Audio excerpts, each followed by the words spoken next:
If you're in love, listen to this.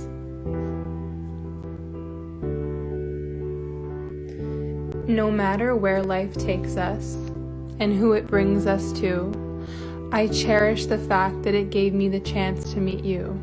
We are my favorite coincidence. People think I'm obsessed with this, but I'm okay with it. I am obsessed with it. And I think this is an obsession that doesn't hurt anyone. So you wanna start a war in the age of icons. So you wanna be immortal with a loaded gun. So you wanna start a war.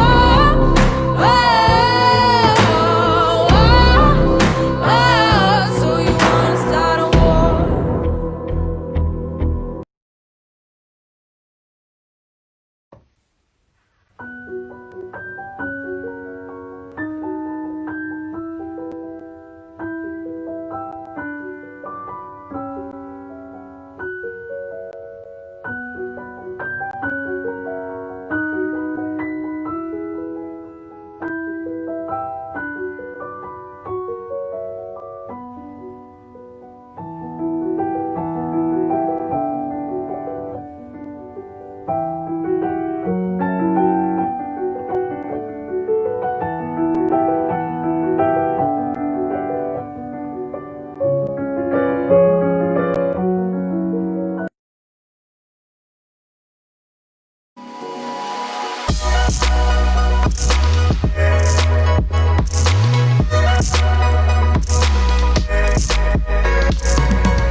This is my part, nobody.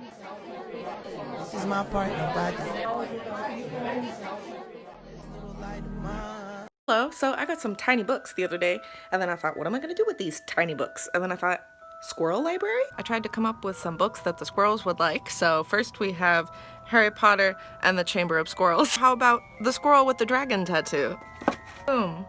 Squirrel bookcase. Nice seating areas, as well as decorations and squirrels to let them know that this is a place for them. And obviously I'm putting nuts out there. I'm placing nuts in the places I assume the squirrels will hang out in the most. And then also some in the bookcase, because I want their tiny little hands to pick up the tiny books. And just a few more. We're ready. Let's go inside. We have to go inside so we don't miss the squirrels. Squirrel library, squirrel library. Oh man. Yeah, they're gonna come. Yeah, squirrel, squirrel. Alright, stay tuned. I'll let you know when the squirrels come. Alright, I've got some classics for you here that I think you're going to like a lot better and understand a lot more. Little Women is a great place to start with classics. I love this one. Jo is an amazing character, as well as all the other sisters, but if you were attracted to Pride and Prejudice because of Lizzie Bennet, I think Jo is an amazing place to start. The language is a lot more accessible because it's written for young adults. And it was also serialized, so the chapters are super short and it's kind of like a story a chapter, and so it's really easy to like piece it together as you go along. You can take your time with it. I really like this one. Gables, again, I love for classics because though it's a little bit wordy, it's written in the early 1900s. She's an amazing character. You fall in love with immediately, and the chapters are kind of the same situation where it's like a story a chapter, like short little like incidents and adventures. And so it's really easy to take your time with this one and just read as you go, and I love it for that. Gatsby was written in the 1920s. The language is fairly modern. It's super short. It's an amazing story. It's a great place to start with classics. I love it for that. And those are my recommendations for today. Happy reading, and I hope I helped. And I'm pretty sure that you are that love of mine. 'Cause I'm in a field of dandelions, wishing on everyone that you'd be mine. You let it burn, sing off key in my chorus.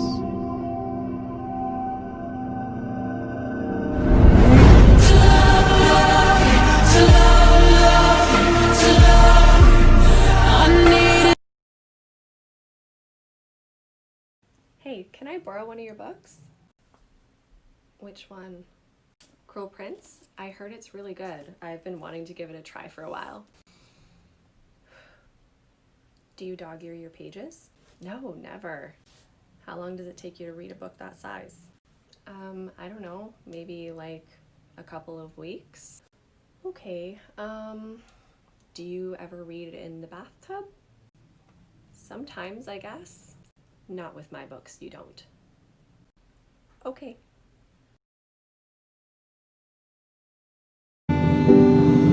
Invisible machinery, these moving parts inside of me. Ayo, my sister who doesn't read picks out my book check. Pick out the prettiest book. This one? Pick out the ugliest book. Aha! Pick a book that you think you'd vibe with. Ooh. Nice, nice. Pick a book that you might consider reading. That was so fast. Pick out a book that describes your love life.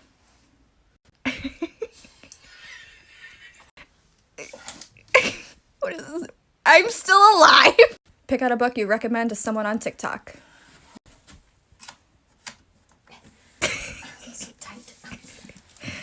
That's actually a sequel. Oh.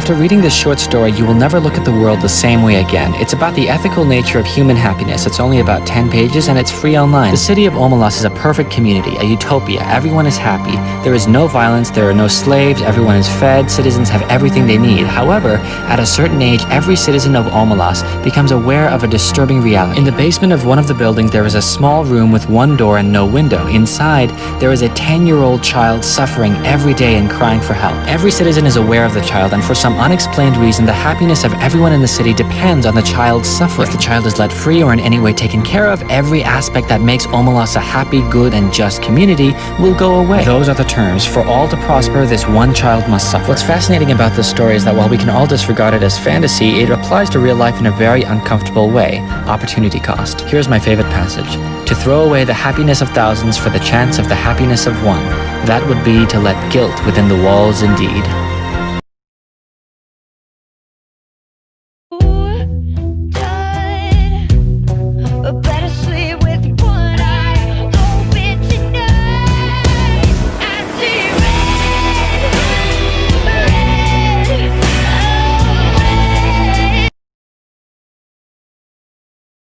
Things from the Harry Potter books that 100% should have been in the movies.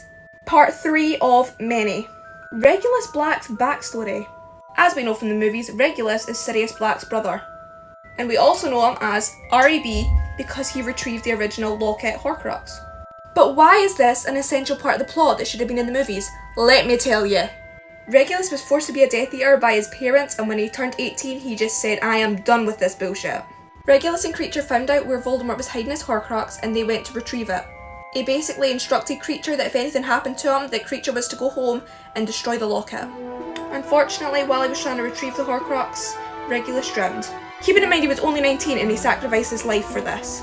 Creature was really upset and angry that he couldn't destroy the Horcrux because he felt like he was dishonouring Regulus's memory. Once Harry destroyed the Horcrux for him, Creature actually led an army of house elves at the Battle of Hogwarts in Regulus's name.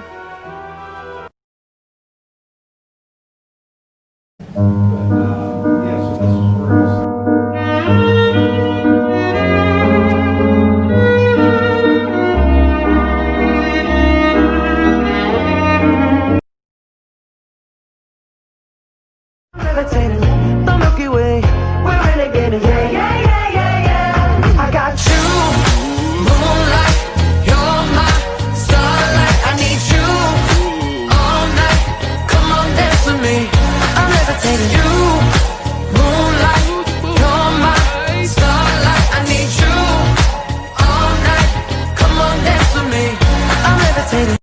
Hufflepuffs and Slytherins have a very special friendship, and I see people saying a lot that it's because opposites attract, but I actually disagree. I think that Slytherins and Hufflepuffs have a lot in common, maybe the most in common out of all the houses. Hear me out.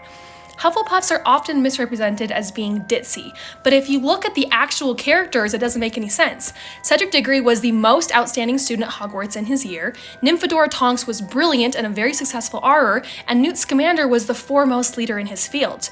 Instead, Hufflepuffs are actually very hardworking, and they can be extremely ambitious, cunning, and resourceful, but at the end of the day, their relationships and their people matter the most. They're not going to sacrifice their people for their goals. Slytherins are very similar. They value loyalty, family, tradition. Look at Slughorn and how intent he was on gathering a big inner circle of people that loved him. He loves to be the life of the party and the center of attention. Hufflepuffs and Slytherins value a lot of the same things, they just have different ways of getting there.